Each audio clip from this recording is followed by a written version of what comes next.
I am Desk Face. Hello, everybody! Hello. Ho, ho, ho! How do you do? Merry Christmas to you! Ho, ho, ho! Yeah. Merry Christmas! Sorry for taking your line, Santa. I completely forgot I was Santa. Matthew here. Hello. Andrew. Santa? Yes. Rico de Gallo. Santa de Gallo. Yeah. You're welcome. I want 50% of the trademark. I thought of that. We needed a special perspective for this episode. When I edit this part out so that it just looks like I said Santa de Gallo, I'm gonna be like, no, that was my idea. Cut the camera. Santa's a fucking filthy liar. Fake news. No, we just gotta save that Santa intro for another episode. Of course. For next Christmas. Next Christmas, guys. Next Christmas. But yeah, Merry Christmas to you guys. We're back. New episode. We're all excited to be here. Hello. Yes, we are back for another episode of Another movie podcast. But I was trying to think of what number are we on? Number 19. This is 19. Yeah. 19. Yes. On the Here. 19th day of Christmas, my true love gave to me a new episode of another movie podcast. He was in choir. He was in he was a theater kid. Yeah, I wish. Just like stupid. Why did I think that would work? Oh god. But yeah, this very, very exciting Christmas theme episode. Matt, do you want to give us a description, a little more into what we're going to be talking about today? Yeah, we're talking about the weirdly Christmas themed Silent Night, which was also a part of the marketing, which is very weird because the only Christmas thing about this movie is that it takes place during that time. It lands on Christmas, I guess. That's it. They for some reason. like it's like they did like the wink and nudge like Die Hard thing where it's like, oh, this is a Christmas movie. Yeah, exactly. That's kind of what they did. Yeah, I just felt like that. executed much worse. Which yes, it's also directed by John Woo. I'll just get into the quick synopsis. I guess I'm the one introducing this movie. All right. You want one of us to do it? We'll do it. Like if you want us to. You're volunteering. I'll volunteer for you. Okay. I did Godzilla. I'll volunteer just because Matt has certain feelings about this movie that we'll get into in a minute. So Silent Night is starring Joel Kinnaman, and as Matt said, is directed by John Woo. Basically follows Joel Kinnaman's character who lost his child in a gang shooting. That Full spoilers. Full spoilers. We will put that in the description. We do that every episode now. We put it in the title, spoiler review. So spoilers. Sorry. Anyway, his. But then again, isn't it in the trailers that his kid gets killed? Yeah. I believe so. I don't think it's in the trailer. I could have sworn it was. I don't think so. Because they like do this snippet thing where it's just like, and then it's like the kid going and Joel Kinnaman going no, and it's just like that's. So I just assumed like it was implied in the trailer.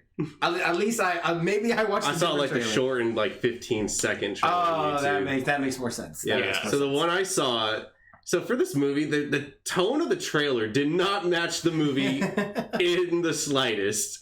Holy crap, dude. Yeah, was there any fucking dialogue in that trailer?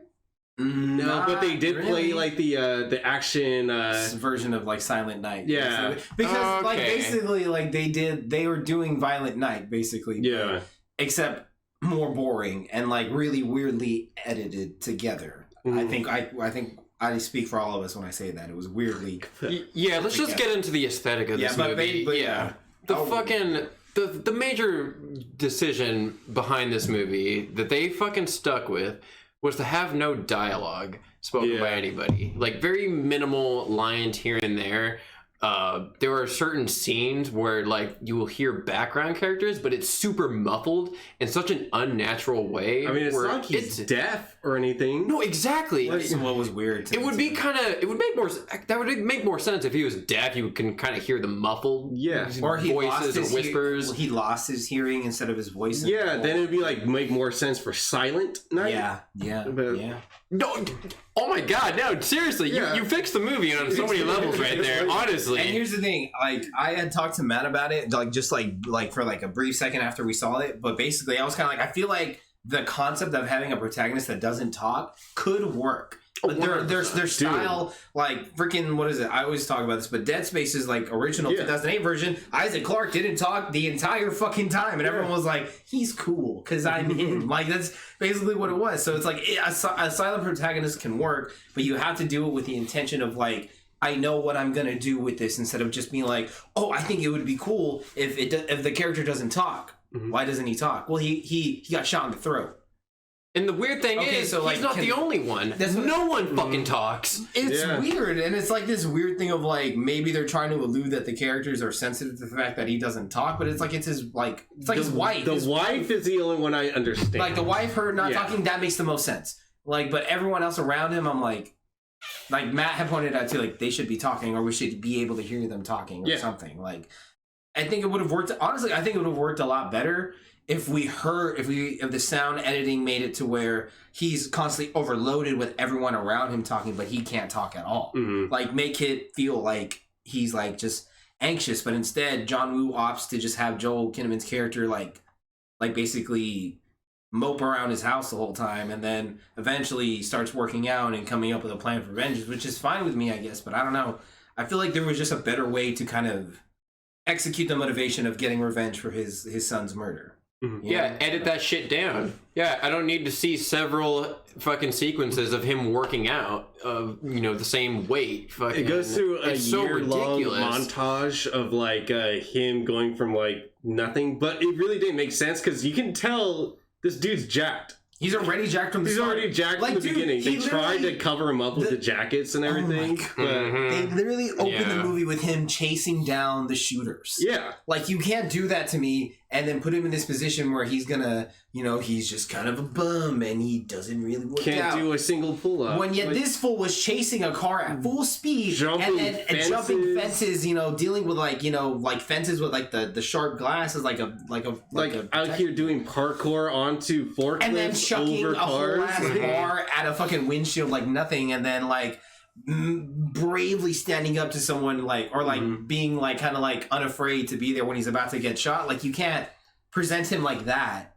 Yeah, and then show us him moping around. Like, I understand the idea. Moping I get. Like, I get it, but like Matt said, just cut it down. Don't show it for so long, because then it just becomes excessive. It drags it on for so long too, and it makes it feel worse because there's no fucking dialogue too. Like, for me, like just for me, like the no like you said, like a no talking character 100% could work, but when it's everybody in an unnatural way where it's extremely noticeable and it stands out and it's bothering me, and like I said earlier, like you hear some background characters just heavily muted, like it's such a bad decision, and I don't know, like, I guess I can kind of understand the thought process behind it. It is unique in that sense. I don't think, like, a concept like this has been tried before where none of the, characters talk. Maybe in, like, some, like, weird art house flicks or whatever. Like, I'm sure it exists in that space, but I don't know. For this type of movie, it did not fucking work for me. And especially when, like, the last third act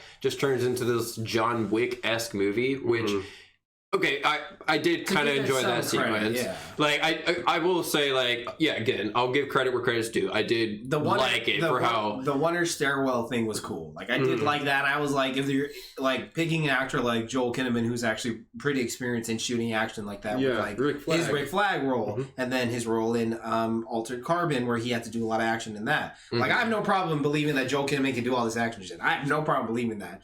But it was just John Woo's method of setting up, or like the build up to get to that point. I feel like we could have like gotten there quicker in a much better way as well. Like, so, like just to like, echo Matt's points about just the way the movie was paced and edited. The trailer for this movie makes it seem like it's a very like action focused movie. It's like a revenge movie. It is a revenge movie, but for 3/4 of the movie, there's no action. Yes. Like, yeah. Sorry, I'm probably hella muffled. No, it's okay. I think we just all hear you fine. Okay. You're not Saint Nick? Oh, God. Saint is real. I'm sorry. We'll edit that out. Sorry. Didn't mean to ruin the illusion. I just didn't. It makes so much sense. It's okay.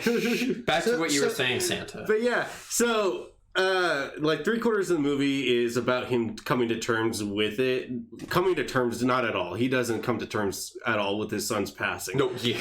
And he basically he's so focused on getting revenge. He goes through this whole montage of him learning how to shoot, learning how to drive, learning how to fight, both in physical or hand-to-hand combat and also with knives. And also during this time, his wife, he just neglects her, and then she leaves him. And so the first 3/4 are about that. The last quarter is about him going out for his revenge. Would you guys like to talk about any of the things in the beginning about that? Yeah, the guy that shoots him, freaking, the guy's face that looks like a elementary school desk. Yeah, this guy is like the most cartoon bad guy ever, too. Like, Mátalo! Just like that kind of like generic thing. I'm like, okay. yeah, and they try to do some weird thing where he like, but he helps the community. Like, he's around all these kids, he's giving them money, which I don't know what the hell that scene was. I don't know like what kind of depth they're trying to give him, but it didn't fucking work like at all. Because sorry. No, it's okay. It's just like, again, with like the no fucking dialogue. I understand like what they're trying to say. Like it's extremely heavy-handed and like presentation-wise, but it's just so fucking distracting. I can't take any of these like heavily implicated emotional scenes seriously. It's so hollow to me. Yeah, like 100%. Like, just to add to that point, like that scene where they're showing him giving money to kids or whatever, like what was super fucking weird to me is that Joel Kinnaman's character literally whips out a knife in broad daylight. Yeah, like just standing there like he's just like yeah, this guy looks unhinged. And dude, they're in a parking lot of like a fucking outlet store, like just like broad daylight, and like no one is saying a fucking thing. They are 10 feet away. Do you guys remember what happened before that? What? With the girl. The kid? Yes. Yeah. Oh, where he hugs. Yes. He goes like he's going like crazy or whatever, and he the most awkward scene. Yes. Andrew and I were like, oh my god. I saw his reaction and I was like, yeah, that's fucking same. Like that was awkward. I was just kind of like, he's not gonna hug a random kid. Oh my god, he's hugging her. Oh my god. Yes. Like, and here's my thing, right? I guess I get the message behind it. I get what they're trying to do. Like, they're like, he's so disconnected. He's seeing his son everywhere. He's so obsessed with revenge. His son he's like Spider-Man in Far From Home, where he's like, everywhere I go, I see his face. Like, that's just basically what they were trying to imply. But I'm like, it's someone's kid. What the fuck is going? Like, and they casually just like have the mom running up and like grabbing the son and then walking into the store, and he's just like, whoa. And like, props to Joel Kinnaman for trying his best. Like, you're like, dude, I see you. You're doing the best you can. You were Rick Flag. I loved you in James Gunn Suicide Squad. You did great. It's not you. Yeah, 100%. I think he gives like a good physical performance in this movie. Like, his action sequences are very well executed. Like you said, like he's really great in the Suicide Squad. Like, he is like a great action like esque honcho type dude. Yeah, like he is really good for those type of roles. He is 100%. But just like this movie, like really John Woo's, I really would love to be like a fly on the wall for like the decision making behind this. Like, it's just. Ooh, do you want to talk about the opening, the eye thing? The eye thing? Remember the eye in the beginning, the way it was like, you had told me you were like... Oh yeah, there's like just really weird perspective shots. Yeah. Like, there was one point where like just fucking the wife character is just opening the car door and the camera angle is just on this fucking car door handle.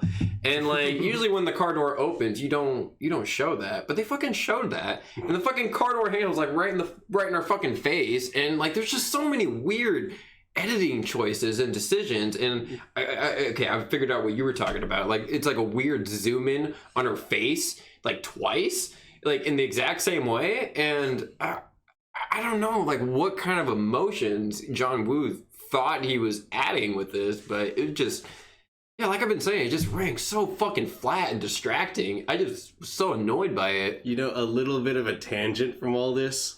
So in the beginning, like when it's like doing the open credits and everything for it, showing all the sponsors or whatever, all the studios behind it, The only thing I could think of is like if this was like the first date between you and a girl, and you know how sometimes when it's like hella quiet, your stomach starts rumbling, even though you're not hungry. It's just like a nervousness. Mm-hmm. I was like, dude, this would be like a nightmare. It's so quiet. There's no noise around. And if you're sitting next to your date or whatever, and your stomach just starts rumbling, like this would be terrible. Like I was getting that. I was just like, oh my god. Yeah, for It sure. happened to me every single time. It's a shit date movie. Yeah. yeah, For sure. yeah. I'm so glad because my girlfriend wanted to go see this in theater. She was like, maybe we'll go see Silent Night. I was like, maybe. You know, I do need to watch it for the podcast. And then I watched it with you. I was like, I'm glad I didn't bring my girlfriend. This ain't it. Oh yeah, like I'm sure she would be pissed off She just probably as be much. bored. She probably be bored. Yeah, like this fucking movie too. Like, oh yeah, another weird thing too. Kid Cudi is in this movie. What? Yeah, Who was he? he's the detective. Oh shit! He is. I didn't even fucking hell. Yeah, that's Kid Cudi. Yeah, so Kid Cudi's in this movie. Hey, he has some moves though. In the movie, Up until a certain point. To a point. Yeah, like a- Which is so. We'll get to that. Oh my Yeah. god, like That whole sequence, though. That whole sequence is just That was pure hilarious. gold. I'm like, Okay, word? fuck. Let's just get into it. Yeah, Yeah, like yeah. okay, so like Take the lead. Take the lead. yeah, I'm sorry. Yeah, that shoot. Okay, so like this whole so we finally get to this whole like John Wick action sequence Mhm. where all of his training has finally come to fruition. It's finally time to kick ass. He Take me. he found Desk Face fucking hideout. He's gonna kick his ass. He's gonna teach him a lesson. And freaking what's crazy too is like earlier on he somehow got all this fucking info from the police station. And he fucking like stole like all their fucking photos when he was there. He was just Fucking- taking pictures. Oh, yeah, he while took was pictures. You're right. visiting, Yeah, detectives. I was like, Jesus Christ.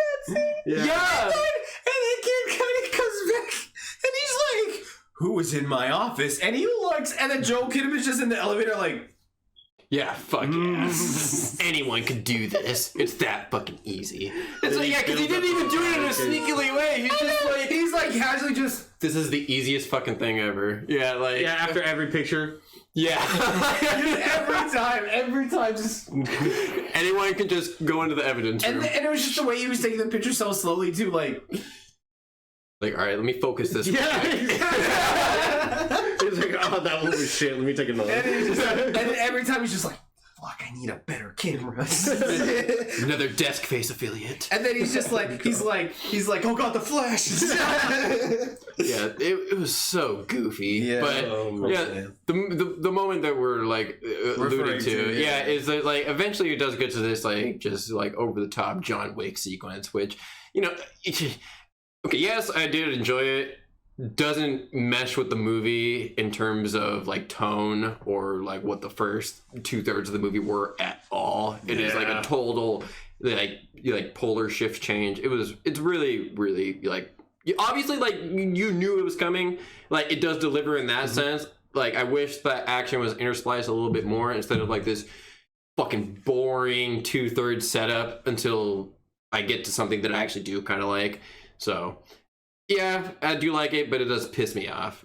But what pisses me off even more is that like they are both very well capable of taking people out in a strategic way. Like, yeah, we see Joel Kinnaman and Kid Cudi, like you said, like Kid Cudi, he's got some moves. I was Like oh, shit. they do get moments because me and Matt in the theaters were reacting to like certain scenes. We're like, oh, okay, that was good actually. He's like, it was like so not that John Woo's like a bad director because he's done some pretty decent action movies like Mission Impossible 2, and I think there was this other martial arts movie that he did that was like really popular, but I can't remember the name right now. Face Off, motherfucker. Face Off 2. Face Off. Yes, Just literally, yes. dude. Like, come on. Like, I know John Woo can make a good movie, so I was just kind of like, John, man, what are you doing? Yeah, like Face Off is like entertaining schlock, It like is, it but is. executed to like the greatest degree. And like, it's like in this movie, I feel like they were trying to take the schlock like so seriously. Like, Oh, this yeah. this is genuine. The schlock is on purpose. yeah, No, it's not. no, yeah, You're just stupid. yeah. This movie is smelling its own fart and think they're smelling roses. Like it's really up its own ass. The main character is incredibly dumb. Yes, Like, he's incredibly dumb. There's a scene when he begins his whole, like, rampage, like, taking down the people. he's listening to like a police scanner basically, and he hears like, oh, there's a gang shootout or something. He rolls up on it, and there's a policewoman that's like in the middle of this like gas station little thing. She's like, she tries to sneak off, she gets shot, she goes back into hiding, and he's like in this armored car that he fixed, so apparently no one can shoot through a window or no one can shoot through a window. He's literally only going in circles. They literally show Joel Kinnaman's character like patting the doors with fucking Kevlar and bulletproof vests, and I'm like, I mean, I get like when work with what you got, I guess. Like, so he starts like drawing the attention. He's shooting. He's trying to kill him. He's doing like circles around it.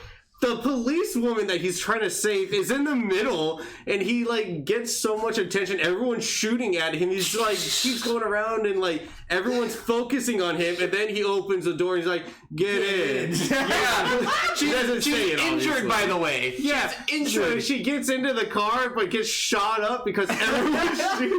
It's like if you're gonna try to save her, you should have like gone there first and like get in and then done your fucking woo. Instead of getting everyone's attention on you, like. Oh my and it was god! The best part, dude, was that when she was dead, he was like, just throw her out. All right, well, I guess I don't need you here anymore. He's like, well, I tried. Yeah, it really is played for that tone. Like, oh my god, it's noble that he tried. It's just killed her basically. The pacing of the movie is so inconsistent, and so is the editing, and it's just, I don't know. This movie thinks it's a lot more poignant than it is. And the characters could have been a lot smarter than what they were, honestly. Like you were saying, like the main character was kind of dumb, and I was like, yeah. He is kind of dumb. He's like, very, very dumb. Like, and so is Kid Cudi's detective character. I was like, yo, you're a detective? Is it that easy? Yeah. So not to like disrespect any of the actors on the movie either, but it's just like, come on. The characters. Yeah, it's just the way this is executed. The way this is executed. So nothing against these actors. I feel like we're gonna breeze through this one because there's gonna be more of a shit talking one. A little bit. Yeah. I think we're all kind of on the same page. Yeah. We enjoyed bits, but not the movie itself. Yeah. So in this movie, basically, like the main character like gives all the background like information. He gives all the evidence that he has, all the locations and everything to the detective. And then for some reason, the detective decides, I'm going to throw away all my all my like years I put into the force, and I'm going to go vigilante on it. And like, I don't know what the hell he did that for. Like, he's on a force. He could have just been like, hey, we have a scoop. Let's go fucking like investigate. Dude, you're a lead detective. You have the authority to just be like, this is what we're doing. They don't know each other, dude. Or at least at the very least. Okay, and like when they meet up, they just look at each other, and of course they need to keep up the silent aesthetic, and it's just like, oh, yep. I know you're cool. No, because like the detective was in the beginning of the movie. He was the one who was like interviewing him and like being like, hey, so what happened with how did your son get shot or blah, like he was the detective in the beginning too. Yeah, but still it's like so at a point right there he would talk. He would say something to him to Joel Kinnaman. Like I said, the whole like it doesn't make sense for any of the other characters to be silent. It's so stupid. It is a little dumb. Like there were just so many moments like that moment where he would like I thought I was like, all right, maybe it's gonna be like there's gonna be some dialogue, but it's gonna be like impactful, like it's gonna mean something, like it's gonna be like a few words. If I was gonna say something to him, like he was like, "Are you done now?" or like or did you fulfill what you something? I don't know, but like they kept up the silent aesthetic, and that whole fucking sequence where you get cool action, and then it fucking like I was alluding to earlier, that fucking the sequence where they fucking meet up with the chick, which. Really fucking there's really again with the fucking editing of this movie, this editing is really all over the place and just really fucking garbage. But there's this fucking sequence where this fucking whole shootout is happening in the warehouse.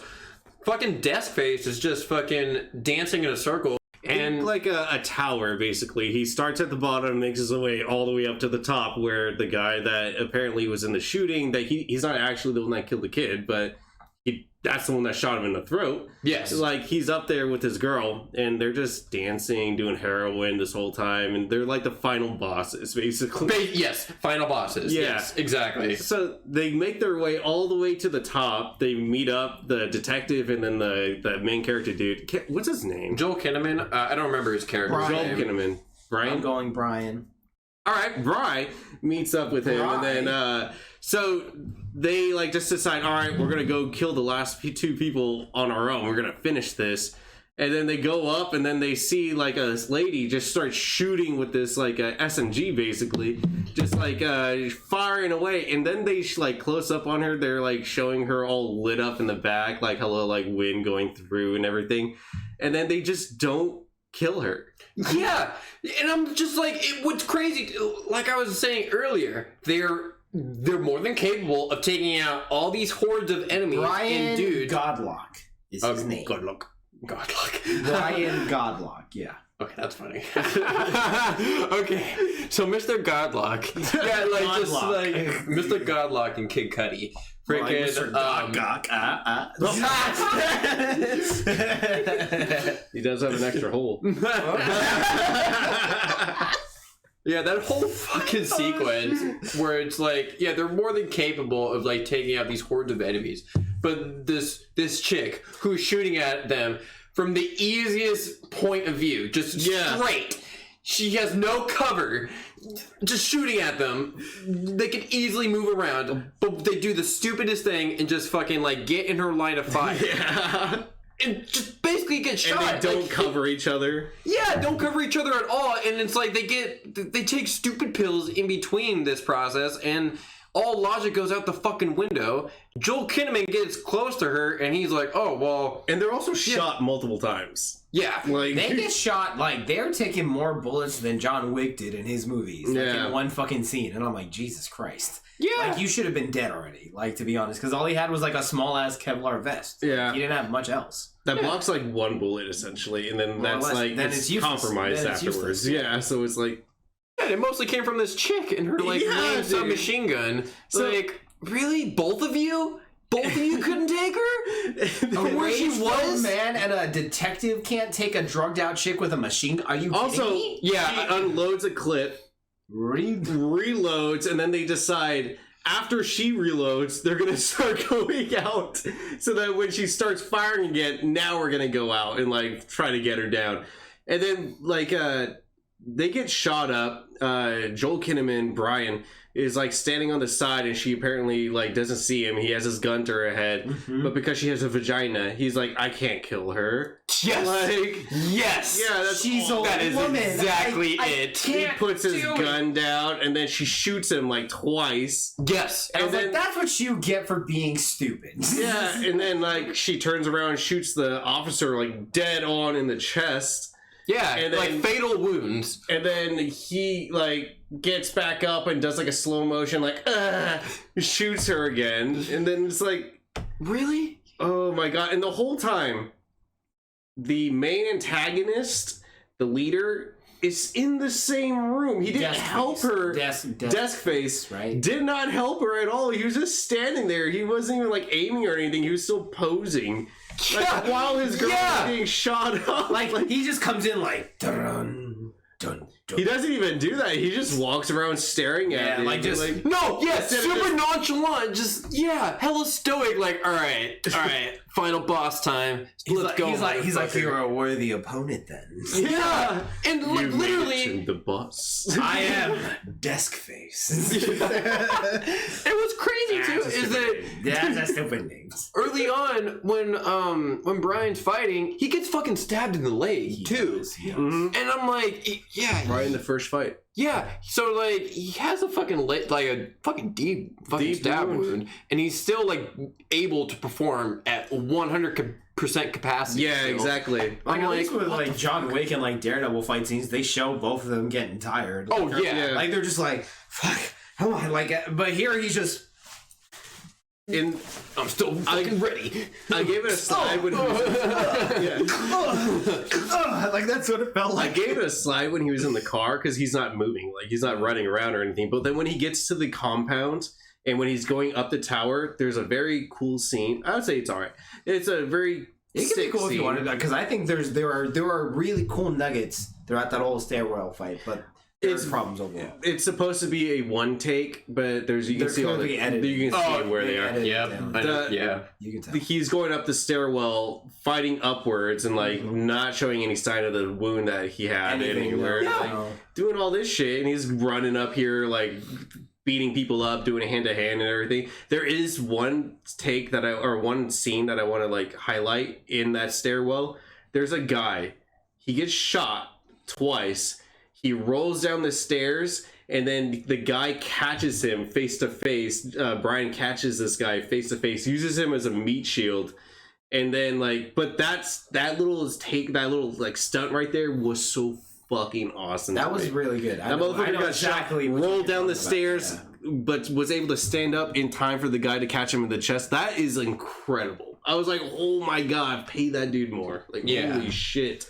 Yeah, and there was this cool point in the winner for it, where like Joel Kinnaman had like the shotgun, and he kind of went back to back to back. Where I was like, okay, that's actually not like the way, Popping them. like the way he popped them, and like how the camera was just falling. It felt like I felt like I was watching a third person shooter game. And I was like, all right, that's kind of cool. Like I do, like again, I think there are gold nuggets in the stairwell fight, but overall the stairwell fight was kind of weirdly edited together. Like I don't know.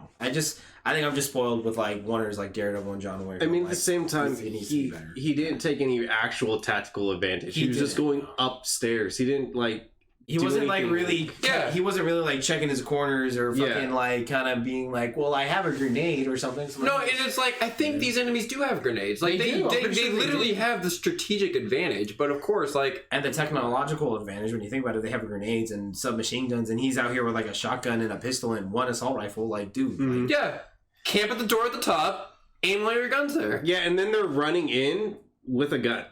Yeah. So there's times when they come out through doors and they just run towards him to get close to him to shoot. honestly, that's a problem with a lot of action nowadays. Like, I remember I was, funny enough, I was actually rewatching Star Wars Rogue One the other night, and I was watching the fight scene where Donnie Yen's character comes in.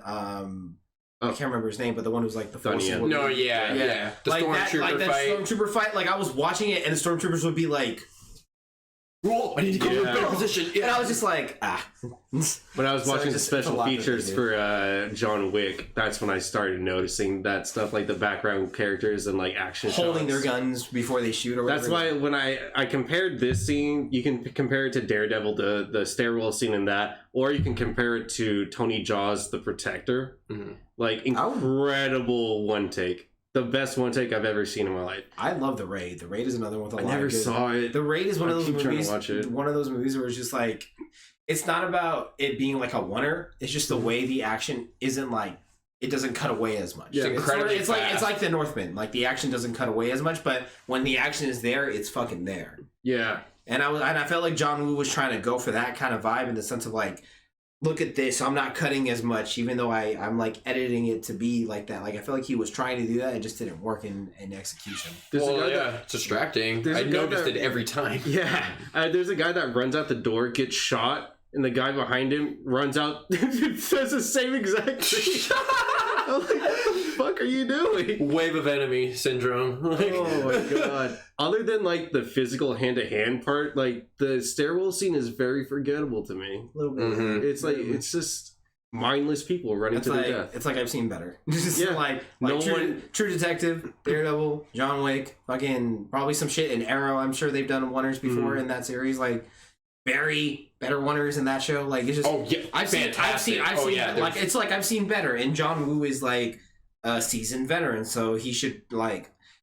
I like directors who have been around for a long time, but they're always constantly trying to step up their game. Kind of like a Christopher Nolan type or a fucking Martin Scorsese type. Like they're always trying to improve on the next movie they make. Yeah. Or at least try to give something different each time. The thing that I've noticed with like action movies, especially with this action scene, is that the moment someone gets shot, they're apparently instantly dead. Dead. Like I Like noticed that a no lot. last gas unless you're the main character. I've rewatched a lot of the like fight scenes in John Wick, and that happens a lot in the John Wick movies too. Like, I mean, I still love them. I still think they're iconic action movies for sure, like some of the greatest of our time. But it's like, you know, it's still apparent that you see that like if a character, like for example, John Wick gets shot, he's like, oh, dude, but everyone else is like, the second they get their guns pointed at Johnny, goes, they're like, Yeah, exactly. instant death. Like Yeah. boom. Boom. Yeah. Like some Avengers, the first Avengers ending where they all just went blue when the sky beam disappeared. A fight scene that I love is in Batman versus Superman versus Batman, whatever it is, Yeah. BVS, whatever. Mhm. When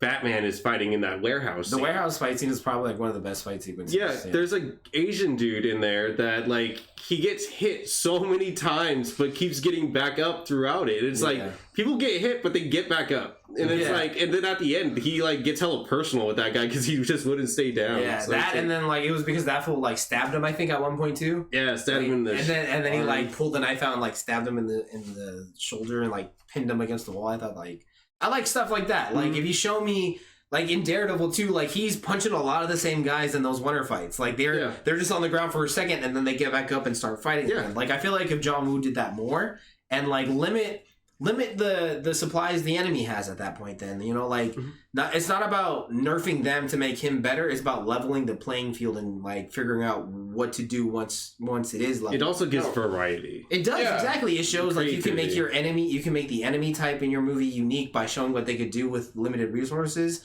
and you're showing what your main character is learning to do in the same like space. Like, how many times have we seen this type of action sequence where it's like our hero protagonist gets to the fucking warehouse and has to work his way up? It literally is just like a fucking video game. Like, all right, I'm at the final boss. That's exactly what it is, because it's like it's easy for us to compare it to like all these other movies, and it's not unfair to do so because that's what it's trying to go for. Yeah, and to just really quick to add to Matt's point about like you know levels of a boss, a lot of like and bringing up your point about talking about BVS, like a lot of people straight up were like, oh, this warehouse fight scene feels like it's ripped right out of the Arkham video game series. Like, so it's like video game implications in movies are pretty common. It's just if you don't do them right, you're gonna get called out on it. Like here with this movie. That's why it's not unfair to that's a double negative. Not unfair to compare it to other movies because other movies do it better. That's all it is. It's just not as good as other scenes that have done that kind of stuff. Yeah, you could do you could do as many stairwell fight scenes as you fucking want. You could do this type of action. You could do this type of shit. We've seen it like John Wick has done it in its own series several times. But like I like its take on it every fucking time. They do something interesting in each fucking movie. Yeah. This is just like the most generic type of like shit that I've ever seen, but with the asterisk of okay, everyone's just talking silent. That's our niche here. That's our thing. And it's just it's so fucking lame. It's just like I've said. I know I've said it numerous times, but that was just the wrong choice. I remember when me and Matt got out of the theater, I was like, well, that was something. And it's quiet. And you just hear Matt go, yeah, it was bad. And then we heard people in the theater start laughing as we're walking in. And I was like, it wasn't horrible. He's like, no, it wasn't horrible, but it was bad. And he still saved this outside the theater. I was he made his feelings apparent from the start. I was not having a good time. Andrew, you could tell. No, he did. I knew. I was just watching him like, yeah, he definitely is not liking this one. I was curious because like we kind of had like a preconceived notion on like how we kind of thought. We had Andrew and I had talked about it briefly beforehand, but I was really curious to hear Rico's perspective. I would have been like kind of curious to hear like a positive perspective on this movie. Like I didn't because I was watching it. I was like, I don't think he'll like this movie, so I don't think I'll get that perspective. But there is this movie. Start saying nice things. If this movie was two separate movies, one where a guy just coming to terms with the loss of his son, that would have been better. And then the other one would have been the action one, the revenge movie. That would have been good if it was two separate movies that had its own storylines. Because putting them together and then shoehorning the action at the end ruins it. So it's like, for me, I actually enjoyed the first 3/4 more than the actual action scene, even though it was like pretty much promoted in that way. Like to add to that idea, you have like have the first movie have fight scenes where like he's still learning how to fight, and like he progressively gets better throughout that movie, and then ends with him being like, all right, now I need to come up with a plan for revenge. Second movie starts, he's planning revenge. He's finding out who these people are, where do they operate, how often do they go to certain spots. Oh no, I'm not saying like they're I'm saying like just no, I know, but what I'm saying is like in terms of like splitting it up into two stories, like it would. That's one way they could do it. That's one thing he could have done to make it better, I think. For me, I would have said like one movie would have been like not even connected. like, because the tones of the movies are completely different. You got one where he's dealing with the loss of his son, and it goes on for so long that could have been its own movie. Then the movie at the end could have been something else, like not even the same like connection in anything, because he spent so much time going over this one thing. It's like 3/4 of the movie, dude. And it's like, if you made that into like some sort of like a hallmark, like it's focusing on the end of this relationship because he's not handling the loss of his son well, then that would have been a really compelling movie. That probably would have been a tearjerker, like for a lot of people, if it had like that be the entire movie, and then like just a dumb fun action shoot 'em up for a different movie, like not connected. I would have liked I've like, again, I know I've said like the silent thing bothers me, but I would have really liked this to be something like he can't talk anymore because he got shot in the throat. Like how much he might be missing since now he's mute. Like he doesn't have his son anymore, and now he can't like talk, can't say like I love you to his wife or anything anymore. He can't express anymore. He can't vocalize any more feelings. Exactly. So like that would have been like an interesting I like think so. I was hoping they would it. focus on that more. So yeah, when he first gets the whole thing where he puts to his neck and he I remember can that. speak, Yeah.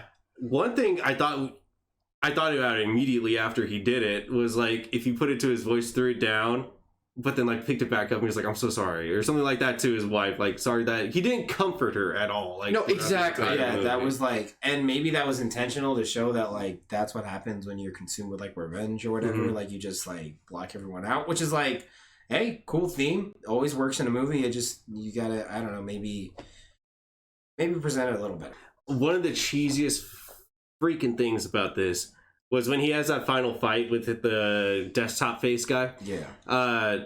He was looking up at these like Christmas bulby light things, and then he's seeing like flashbacks of his kid. Oh yeah, it's the worst hilarious looking fucking He thing. was cracking up in the theater. Oh Yeah. my god. Yeah, that got a laughable reaction out of me. I was like, it looks so bad. I was like, I get the attempt, but what? Dude, it was so bad. Oh my god. It was a very John Woo-esque decision. Very John. And I remember when the movie was over, I was like, well, that was a John Woo movie. Yeah, I feel like I'm pretty fucking done talking about this. Is there any other talking points that you guys want to bring up? No, I'm good. I think that works for me. Yeah. Okay. Yeah. Freaking. Honestly, I don't mind going first this time because I don't want to talk about this anymore. Go ahead. Yeah. So I'll make this short and sweet. I wouldn't consider myself like a huge John Woo fan just for the fact that I haven't really watched a lot of his other movies except for like maybe Face Off and what was the other one we mentioned? Mission Impossible? Yeah, Mission Impossible 2. Those are the only two I've watched. But yeah, just from what I've seen, his tone, his style doesn't really mash well with me. I do like Face Off for how goofy it is. It has a great Nicolas Cage and John Travolta performance. It's so zany and like over the top and crazy. Like there's a lot going for that movie that is pretty great. And you know, his style, his over the top style, does lend itself better to that movie. But with this movie, like every creative decision that was made here was the wrong decision. Like every editing choice was very distracting. Everything just stood out to me in the worst way possible. Like I said, even the oneers to me were just very awkwardly executed. Like you want to mask those a little bit better. You don't want like the camera to go into like a black corner and then like, okay, obviously that's where the cut is. Yeah. Like it's just a lot of bullshit like that. Yeah, the muted dialogue of a lot of the background characters was very distracting. Yeah, there's not a lot about this movie that I can really harbor for that I really liked, besides like some of the action sequences at the end. So yeah, this was kind of painful experience for me, but laughable, so I won't say it was that much torture. We have a movie coming up that was definitely much more in that territory, which will be coming soon. Yeah. So yeah, it wasn't kind of in that torture territory, but it was very, yeah, you know what I'm talking about. Yeah. Like, what's our schedule? I was like, oh yeah, that's it. Right. Smell. Yeah. something. So I'm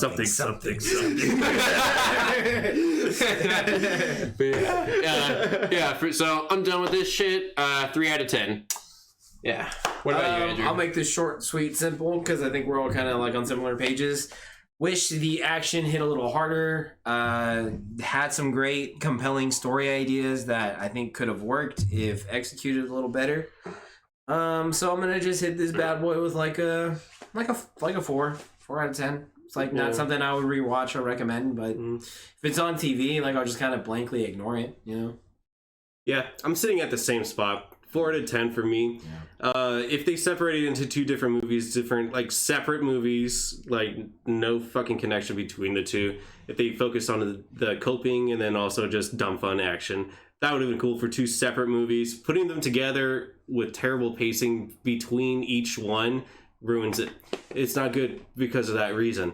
So 4 out of 10. Yeah. Honestly, I might even drop it 3 out of 10 in like a month or 2. Bro, that fucking pacing, like it kills me. Like those first 2/3, it just piss me off. Don't get me wrong. There are a couple parts throughout that first 3 quarters that I was like, oh damn. There's good stuff. Yeah. In this movie. There is good stuff. But before we wrap it up, like I'm just curious, like what really stands out in your mind? When he goes into his son's room, lays down in his son's bed, and then gets sees his son, and then realizes he's not there. Yeah, that's a beautiful. Yeah. That's some good John Woo stuff. I'm like, see, that's what you're good at, John. Do that.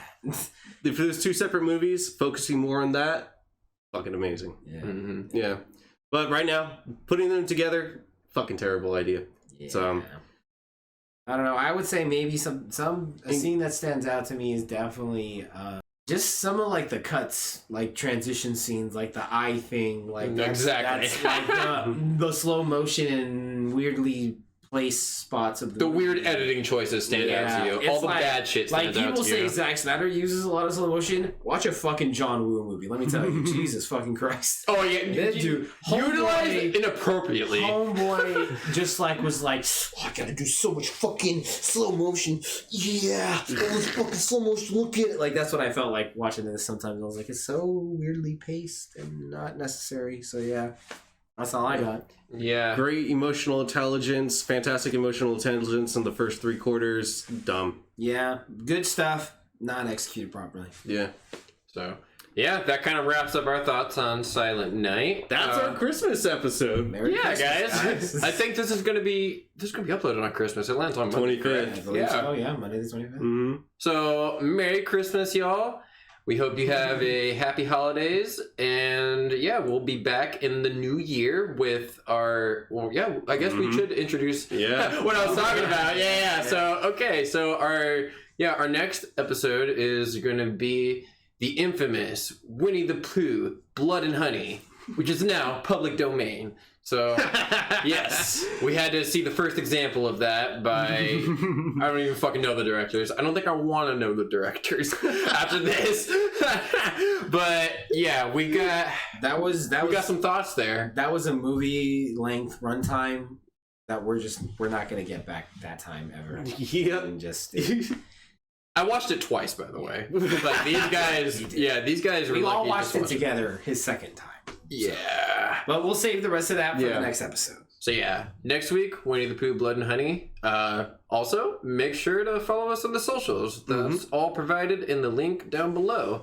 Also, if you heard us on Twitch and you watch this live stream, join us next week. We'll be doing this every week, every Sunday, except next Sunday because it's Christmas. So yeah, we're gonna be with our families and whatnot, and you guys should be too. So give your family hugs and kisses. Freaking spread peace and love, and yeah, like I said, have a good holidays. Follow us on the links below. Do all that stuff, and yeah, anything else you guys want to plug before we go? 2024 going to be a big year for AMP, another movie podcast. Peace and prosperity. Also, as Sir Spock says. We will hopefully by the end of 2024 we'll have a much better set, a dedicated set. Yes, I was about to say, yeah, this is still like a work in progress, but I feel like we've gotten a little bit better each time. So, and we hope you guys think so too. I mean, the visual aesthetic takes a little getting used to, but yeah, we'll work around it, and yeah, we'll keep prospering and getting better, guys. Hell yeah. So yeah, have a Merry Christmas. Merry Christmas. We'll see you in the new year. Merry Chrysler. Bye. Bye. Oh.